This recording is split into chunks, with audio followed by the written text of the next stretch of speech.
think we're in our fifth week. We're in our fifth week of our series, The Post, and we've been talking about this idea of what is the church going to be like, or what is it going to be like post-COVID or post-pandemic, or when everything goes back to normal, quote unquote. What is it going to be like in the post?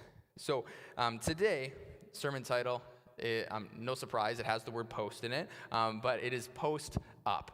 The title is Post Up. So I want you to turn to your neighbor right now and just tell them, Post Up. You probably have no idea what it means, but just tell them, Post Up. And we're going to talk about that in a bit. But we're in week 5, and we're talking about what is it going to be like post-COVID. But more than that, what are we going to be like? What are we as followers of Jesus going to be like? What are we as a society going to be like? Now, the other day I was with my daughter. She's having a fun time in the front row today, and it's always a lovely time to have our family here at church. We're just getting into this thing of like having our young kids here at church again. Like we kind of had 2 COVID babies, and now they're just trying to figure out how do I engage with this environment. So it's been a lot of fun. So thank you for being patient with our children, but we love them all the same. But that being said, she was building a tower the other day, and when she builds towers, often what happens is she'll build it up, and she'll keep building it. So I kind of brought this to kind of illustrate what this is going to look like today. This is typically what you use to build a tower. You just kind of take it off, and it's like, ooh, look, there's another one. So it's always like a big surprise. Like, ooh, there's another one underneath. But she takes it, and she keeps building on it, and builds a little bit taller, and goes a little bit taller. And the taller it gets, obviously, it gets a little more unstable. The taller it gets a little more unstable. But it always gets to this point where she just can't quite get it on top, and it'll just fall over. And she'll be really upset. So when that happens, she'll start to cry. She'll be upset that it fell over, and just kind of have a little bit of a fit of sorts. And that's okay. It's normal. Like, we would kind of expect that. Like, you want to build a taller tower. But she would always get upset or angry, and she's been building this thing that she has poured time and effort into, and it might be like a little bit of time and feel like a little bit of effort, but to her, this was a meaningful accomplishment, and then it falls, or it starts falling apart. She just wants it to be taller, and now she wants it to even last the test of time. She wishes it could just stay up forever, but now it's gone, and she can't bring it back. I think we're all under construction in some sense. We're all trying to build lives that are purposeful and fulfilling. We all want purpose, and we all want fulfillment. And when we find fulfillment when our purpose is defined and when it's engaged. But I think this is where the problem lies. No matter what we're building, we're going to face moments of destruction or deconstruction, whether we intentionally have to start taking it apart or whether it just falls because of an accident or something. It's always going to fall apart, and we need to start rethinking the whole thing. For example, maybe I'm in high school, and I'm just trying to figure out what I want to do in my life, and I decide, hey, I think I'm really good at like starting new things. And then I graduate and I go get a degree or get some training on how I can start and organize my own business. And then I think, well, okay, let's go start my own business. So I start getting some funding and get a business plan and everything together, and then start the business, and it's doing really well. And this business is going, and then it gets to the point where I actually start having to hire some more employees, and it's going really well. But then all of a sudden, 2020 happens, COVID hits, and everything kind of falls apart. And when that happens, we think, whoa, that took so much time and effort for me to build this. Everything I poured into this, it's now gone. And you feel like I have to go back and have to like rethink this whole thing. Like, whoa, what is like starting a business from scratch? How do I start? How do I do that? Like, you feel like you almost have to rethink it. Even though you did it, you feel like you need to rethink it. It reminds me a little bit when I'm writing a paper when I was in college. You write like 5 pages all at once.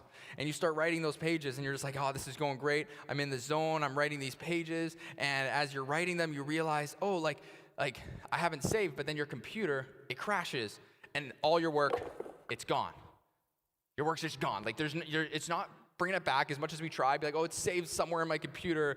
It must be there. It's gone. It's not coming back. And what I love about this idea is that, like, you think, how could I ever do that again? Well, you just did it. In fact, because you just did it, it should actually be easier to do it the next time. But we get in our heads, we think, all of that wasted effort, how can I ever do that again? It's just lost, it's gone, it's not coming back. Now, maybe I think sometimes it's our faith. You know how it goes. Maybe we go to church, someone invites us maybe for the first time, and you start going to church and you say, hey, I really like it here. I feel like God's speaking to me. And you start a relationship with Jesus. And you're loving, you're getting connected with the community, and you're getting more and more involved. You're just really starting to, maybe you're joining a connect group. There's a like-minded group of people that you're kind of doing life alongside. You feel real connected to the people there. You feel like your faith is engaged, that God is speaking to you, and there's wonderful things happening in your life. But then all of a sudden, something happens. Something happens that just kind of knocks your faith apart, and it falls apart. And it could be a lot of things. Maybe it's a tragic loss in your life, and you're trying to figure out how God could allow such a thing to happen in this world. Maybe you find out that a close friend at church that you really trusted, that they're really not living a life that you would expect someone who calls himself a Christian to live. And you think, well, they're a hypocrite or something. And you're like, is this thing even real? Is this what everyone's like? And you just start having like this crisis of faith. Or maybe you've experienced something that maybe you've heard before. It's called spiritual trauma by maybe church leadership or even other Christians in your life. And I want to speak to that for a moment because I think it's very important for us to know what this is because it's very familiar in our current cultural climate, especially amongst young people. But I want to say, first of all, if you've experienced that, if you've experienced spiritual trauma in your past, I'm sorry. I'm sorry that you've experienced that in any way, whatever that may look like, because your pain is real. It's not unfounded. Your pain is real.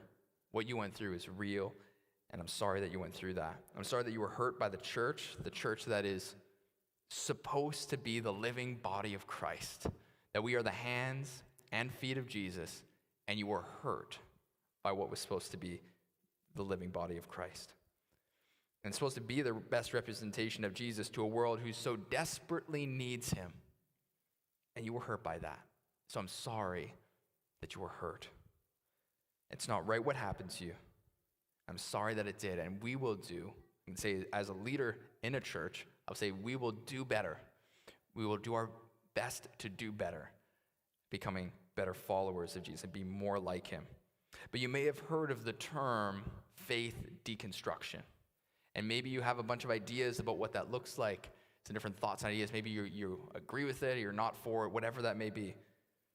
But faith deconstruction is when someone actively pulls apart their faith piece by piece, kind of like this, but it's not taking it all apart like a destruction. It's more of a deconstruction. You're just taking it apart piece by piece. And you're actively pulling them apart in pursuit of a more real faith. That's the pursuit. But there is some dangers with it. But it's not without its benefits as well. Like, for example, the church was actually formed in its history by people who actually entered faith deconstruction in some sense. The Great Reformation of Martin Luther and his 99 Theses is probably the most famous example. That was a moment of deconstruction in the church of someone saying, it's not right, it shouldn't be this way. Jesus himself, now, I'm not saying that any of us are really like Jesus or we can stand in his shoes and do this, but even he said, you've heard it said this, and I say to you this. He was reforming it in some sense. And the letters of the New Testament are also perfect examples of people in churches asking really hard questions about what it looks like for us to be Christians. They said, what are we supposed to do? And oftentimes they would wait very long periods of time for that letter, for an answer to come back to them. So they had to sit in moments of disagreement, and at the same time, they were unified, and they loved each other at the same time. So before we move on too far, just because this is something that is probably going to pop up a few times during this message, that if you're engaging in faith deconstruction, my word of caution is that if you're in the middle of that journey, do it within trusted community. Do it within Christian community of people who are there, who are loving you, who are alongside you. When you do it on your own, it can get so difficult. Find Christians you can process these tough questions with. That was the early church. That's what they were like. They waited for long periods of time in disagreement. And there's lots more I can really say about this, but if you are looking for a resource of any sorts, I do want to offer this, that there is a book. It's called After Doubt by A.J. Swoboda. If you want, you can write that down. It's called After Doubt by A.J. Swoboda. And that's where I get a lot of my thoughts, or I found it to be at least very personally helpful for me. So maybe you have someone in your life. Maybe it's a young person, or maybe it's someone you know who's just processing their faith and deconstructing in some sense. I found that a very helpful resource for myself as well. But faith deconstruction, or is at least triggered by the sense of an ideology or belief system falling apart because of some perceived inconsistencies or spiritual trauma that we've kind of already said. And I think we've all experienced some towers like this falling at some point in our lives. And I think there's lots changing in our world, and we don't really know what we've lost till the dust settles. But I mourn for what we have lost. I mourn for the people, not only the people that we have lost, not only to COVID, but just through the church that we maybe have lost. People who've left their faith. People who maybe have stalled in their faith in some sense. I'm not talking about necessarily the church as an organization or a building. I'm talking about the people. And I won't mention names today out of privacy, but I can think of a few examples. I remember there's a woman, she was actually attending here in February 2020, right before COVID happened. Everything happened. And she actually donated a cake towards our cake auction. That was one of the most successful cake auctions we had to this date, in order to help send students to camp for free. And she donated a cake. And it mourns and grieves me that I haven't seen her since because of COVID. And it's like, what do you even do? We didn't have contact information. We didn't have things. We just lost it. And she was attending weekly. She was coming here. She was just starting to engage. I can think of a mother and her kids who heard about us through Little Footsteps Child Care Center and wanted to give church a try in March 2020. Haven't seen her since. And it mourns and grieves me those faith journeys that have been lost. And I hope that they're continuing elsewhere, because that's the goal. It's not that they're here, it's that they're somewhere, that God is working in their life. And I can list off so many youth and young adults whose faith journey was just gaining momentum and then it stalled or stopped. But we can't rebuild what was lost, because what was lost in that sense isn't replaceable. You can't replace that. You can't rebuild this tower exactly how it was. But what you can do is you can look forward and build from there and do it again. And I think we have to acknowledge that the blocks have fallen and we will not be able to replace what was lost. Before we can do anything, before we can even talk about rebuilding, we need to first process the pain. That's our first point today. If you have your Bibles or a device with a Bible on it, we're going to be camping out in the books of Ezra and Nehemiah. And we're going to kind of jumping a little bit all over there. But these books are two narratives of what the people of God looked like after they had undergone this thing called Babylonian exile, as they were conquered by Babylon and brought into exile. After they had been conquered by foreign nations and then they were enslaved. They lost their faith community, they lost their citizenship and their rights thereof. They lost their identity as a people. They lost their nation that they so deeply cherished. And they lost their homes, even that were destroyed. So maybe you see why this is a little fitting for us to talk about today, as we survey not only our personal faith, but also our personal faith that may have eroded, but our church that is just regathering, and our city that is, if you haven't noticed, is actually literally under construction everywhere you go.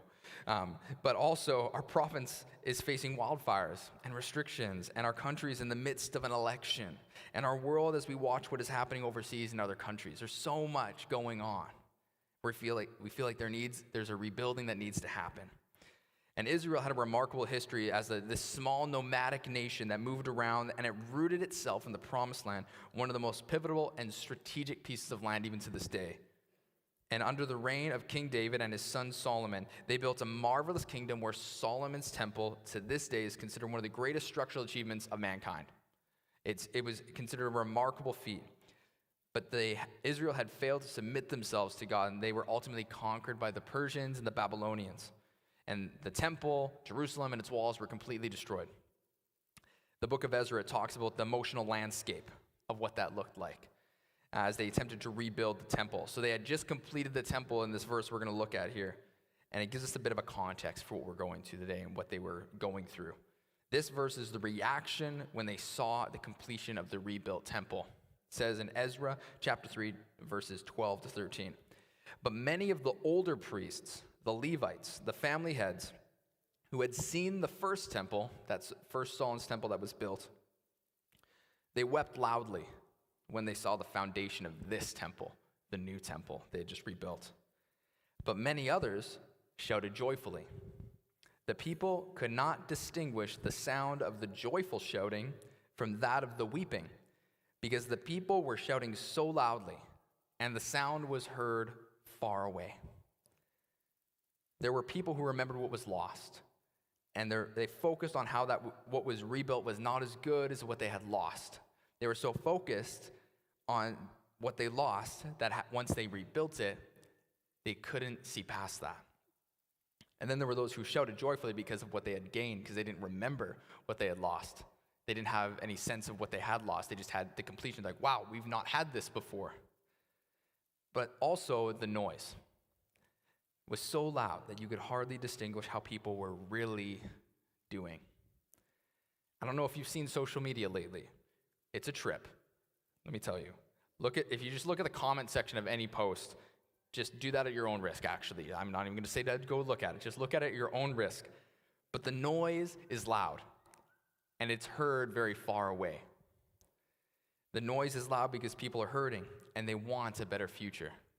No matter what they think, whether they're for something or against something, they all want a better future, so they're loud. The noise is loud because people are hurting and want a better future, but before we can even start the rebuild, we need to process the pain. Nehemiah did this well. He was an influential Jew during Israel's exile under the Persians, and he wrote the book in the Bible himself with some help. So we have a firsthand account of Nehemiah. This is like his diary and how he wrote this. So the Nehemiah narrative kind of summed up is, first, he just kind of realized something needs to be done. So he prayed a prayer. He was a cupbearer at the time, and he was with the king. He was a trusted person with the king. Asked the king if he could go basically rebuild Israel. He went, surveyed the landscape, organized the team, rebuilt it in chapter 3, and kind of went through or at least the plan in chapter 3. And then they had some obstacles they went through, but then eventually halfway through the book of Nehemiah, they finished the walls, and then on they kind of went as they kind of began to restructure Israel with these new walls. So this is how it starts in Nehemiah chapter 1, verses 3 to 4. They said to me, this people coming with a report to Nehemiah, the remnant in the province, the remnants would be those Israelites who were kind of left after the exile, the few that remained. The remnants in the province who survived the exile are in great trouble and disgrace. Jerusalem's wall has been broken down, and its gates have been burned. When I heard these words, this is Nehemiah speaking now, I sat down and wept. I mourned for a number of days, fasting and praying before the God of heavens. Nehemiah was processing the pain.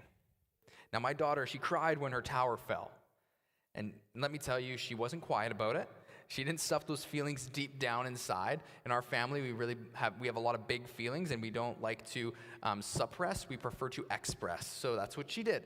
She was very loud and boisterous with it about how she felt. But many of the things we talk about will likely apply in other areas when we're kind of going through this. But I think it's important to know when we need to process our pain just like that. We need to let it out. We can't suppress it. But no matter what you're rebuilding, you need to process that pain. And I'm not sure where your faith is, but I believe that this message, it may not even be for everyone in the room today. It might not even be for you. It may be for your brother or your sister or your uncle or your cousin or your mother, your father, your son, your daughter.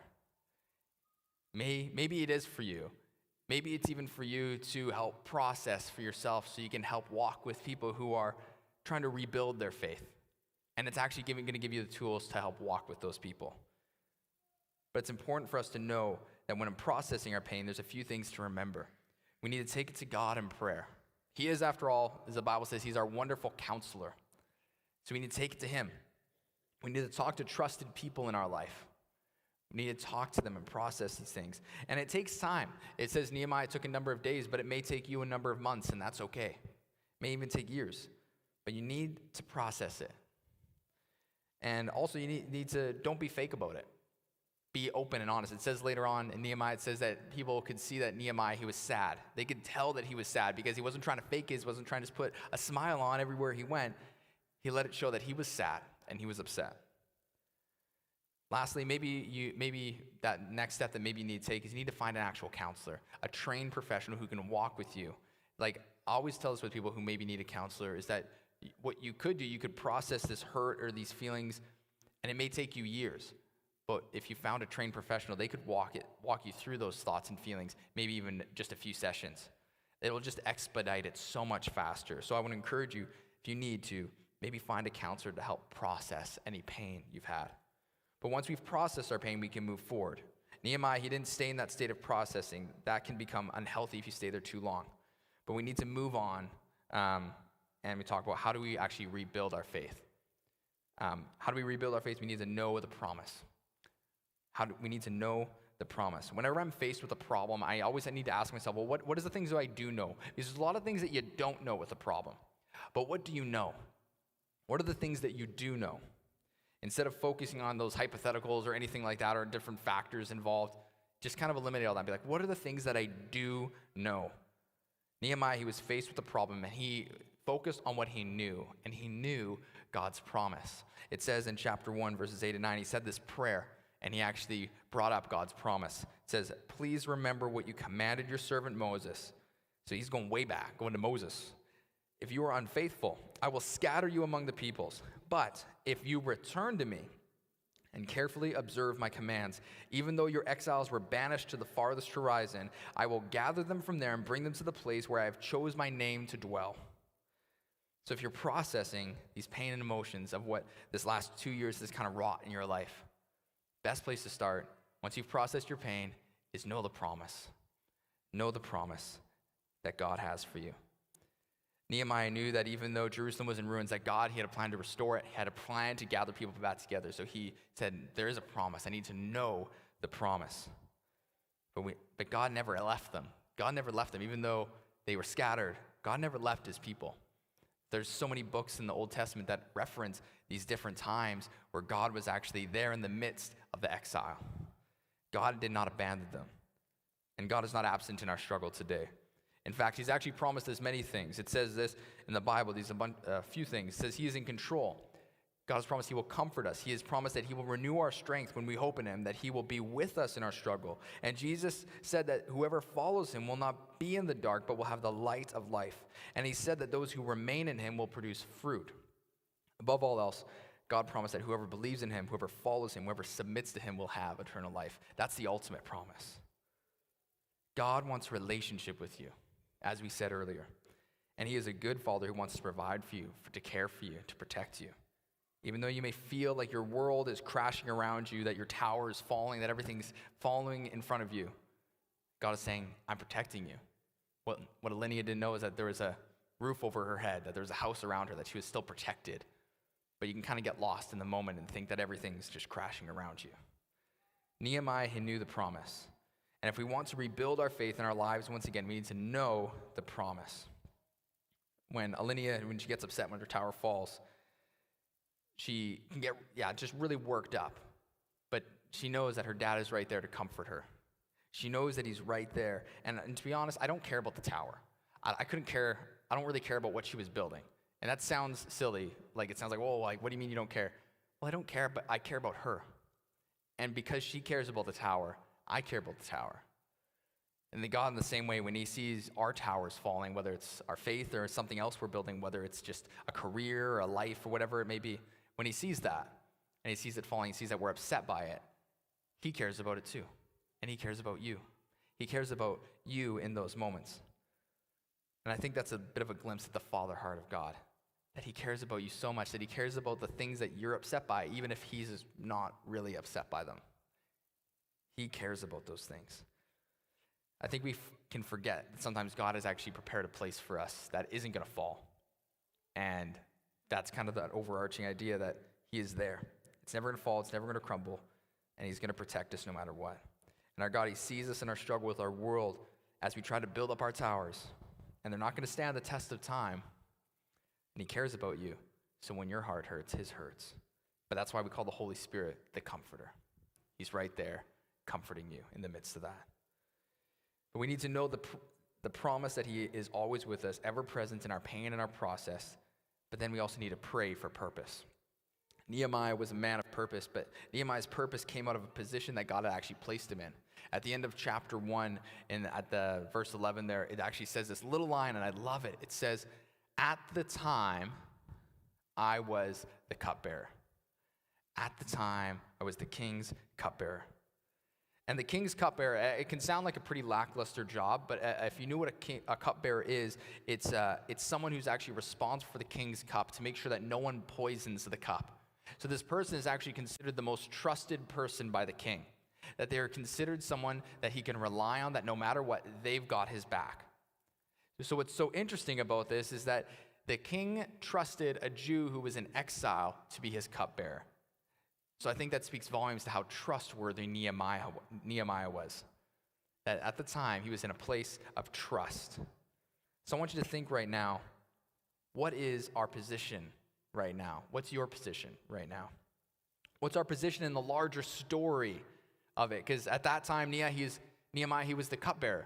But you know, when he wrote that, when he was going through it, in the middle of it, he probably didn't even recognize the importance of him being the cupbearer. But after, when he was writing it, he was like, that was very significant, where God placed me in that moment. So years from now, you're going to look back and you're going to think of this moment right now, and you're going to say, at the time, I was working at a Tim Hortons. At the time, I was just a high school student. At the time, I was newly married to my husband. At the time, I was facing a mountain of debt. At the time, I was navigating being a new dad. At the time, I was an usher at my church. At the time, I was broken and hurt. At the time, I was facing a new school year with COVID restrictions and whatever that is going to look like. But there is a testimony of faith on the other side of that statement, and God wants to bring fulfillment to our purpose. And now is the time to pray for purpose in our position. Nehemiah was a man of prayer, and there's one prayer that he's probably most famous for, and it doesn't even have any words.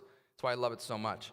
I'm not going to get into the whole verse here, but for context, he went before the king. The king saw he was sad and said, "Why are you sad?" He said, "How could I not be sad when my people are in such distress and they're struggling?" So the king said, "Well, what do you want me to do? Well, what's your request?" Then it says this, "So I prayed to the God of the heavens and answered the king."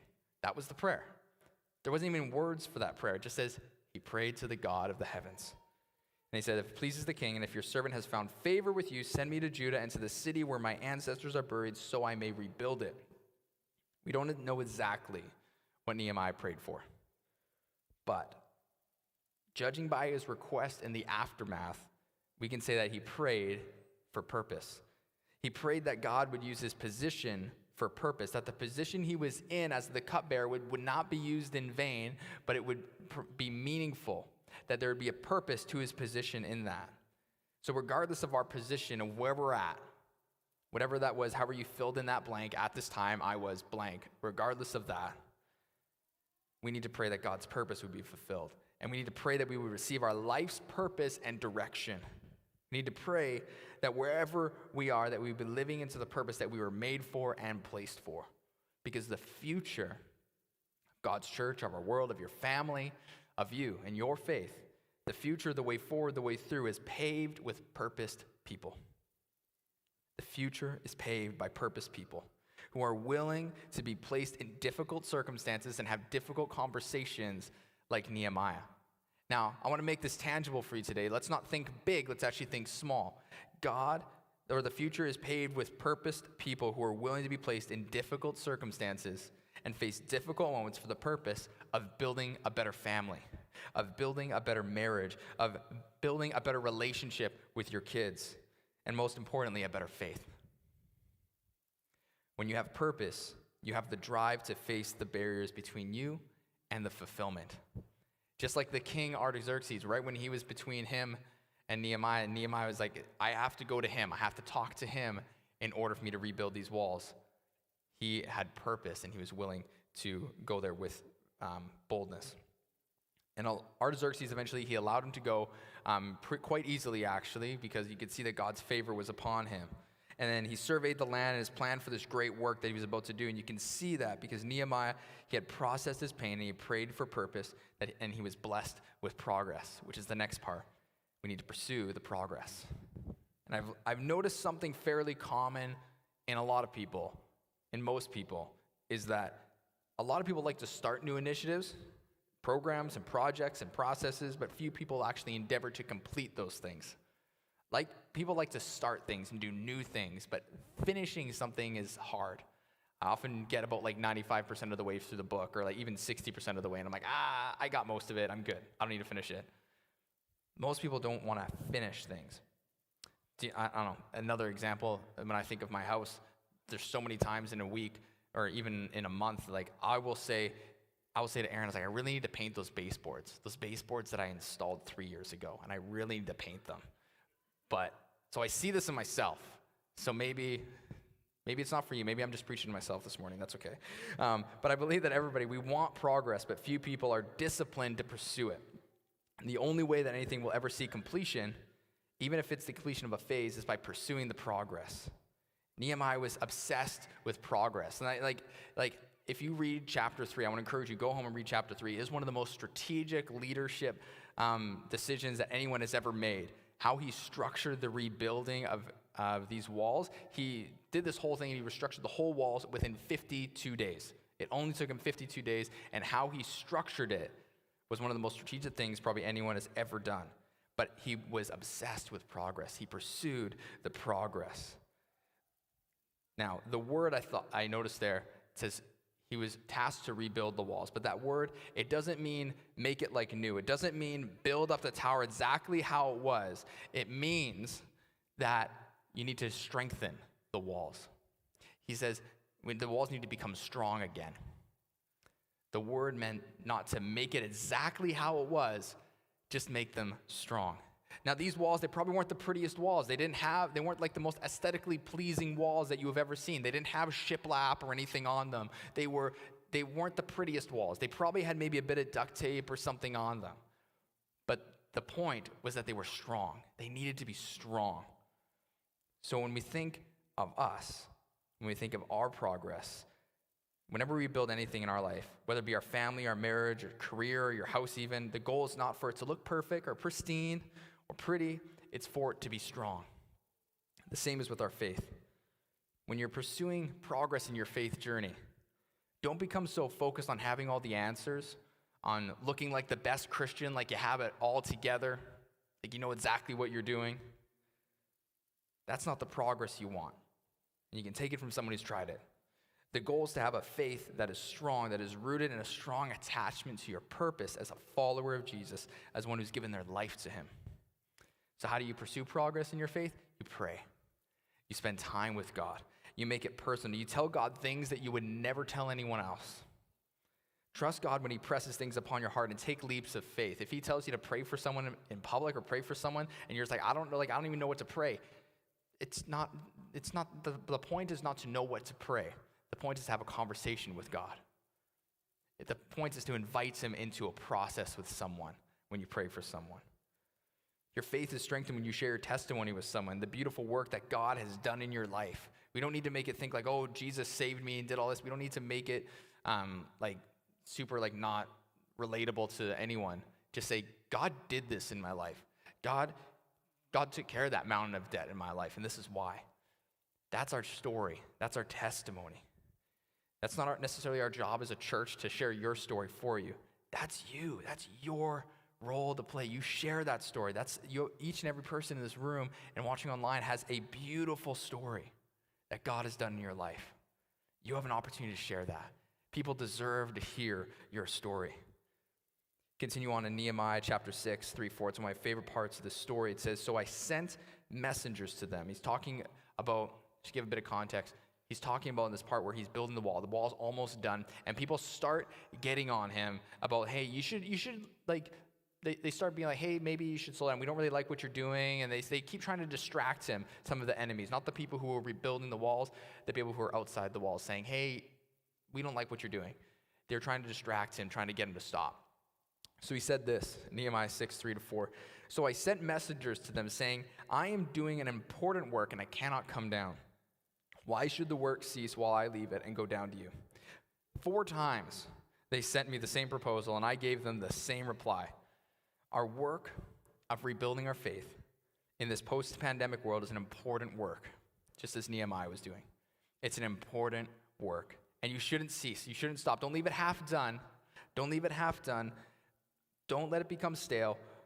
You need to complete it. Bring it to completion. And what do our lives as followers of Jesus look like when our 52 days is up? And maybe that's even a challenge. Maybe that's a challenge. Maybe you want to take these next 52 days, mark that out on your calendar, and actually say, what is if I can strengthen my faith, rebuild my faith in 52 days, what's that regime? What's that going to look like? And you build a plan for yourself like Nehemiah did. How can you put one more brick on? How you can grow closer to God each and every day? That's the progress worth pursuing. And I'm willing to bet that after 52 days, like Nehemiah, you will know that it wasn't actually something you accomplished, but it was actually something God accomplished in you because you invited him into that rebuilding work in your faith in your life. Now, Nehemiah, he did a remarkable work that many of us would probably never dare to do given the circumstances. He processed unimaginable grief that he was feeling in those moments and pain, and he prayed for a purpose greater than himself. And then he risked his life on numerous occasions in the pursuit of progress. So what now? The walls have been completed. Now what happens? What's next? He needs to post up and persist. He needs to post up and persist. What he had done in Jerusalem is he set up a perimeter. It reminds me of a basketball move or a maneuver that's out there. It's called post up. Maybe you don't watch basketball. That's okay. I don't really watch it either, but I just find it fascinating. But it's when a player is actually on offense and they're moving and playing, they're trying to get open. So what they'll do is they'll go underneath the net, they'll go pretty close to the net and in front of a defender, and they'll stop, they'll post up, and they'll just kind of open up their body, they'll get low, and they'll make their arms wide, and they're trying to get open. And they're trying to set up a perimeter. What they're doing is saying this, like, I'm here, this is my spot. And it's hard to do because you got a defender on you that is trying to get in there. They got their hands in there. They're trying to make it so you're not open. But what they're doing is they're posting up, and they're trying to get open so that they can make a basket. So we need to post up and persist. And that's exactly what Nehemiah was doing, is he was setting up a perimeter of Jerusalem and saying, we're going to post up and we're going to persist. We're going to hold this. We're going to make these walls strong again, and we're going to be open to receive the past, the promise that God has for us, the fulfillment of the promise and the purpose that he has designed for us. But we need to post up and we need to persist right now. And then there's many maneuvers in basketball, but I think this one right now, some of us may need to do. We may need to post up and persist. Nehemiah had effectively done that in Jerusalem, but the second half of Nehemiah is the continual reformation of Israel as they returned to the city. They made oaths, they made covenants, they made promises, they made national confessions of sins, and even dealing with ongoing issues that sprung up, they continued to persist. It wasn't done after those 52 days. They needed to persist beyond that. When you post up in basketball, it doesn't mean that the ball is going to come right away. It doesn't mean that it's going to come right now.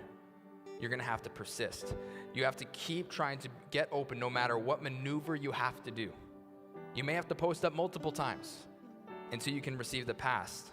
And it's not easy when you have a strong defender who's trying to get in there and trying to stop you from doing so. But you get open when you post up and you persist.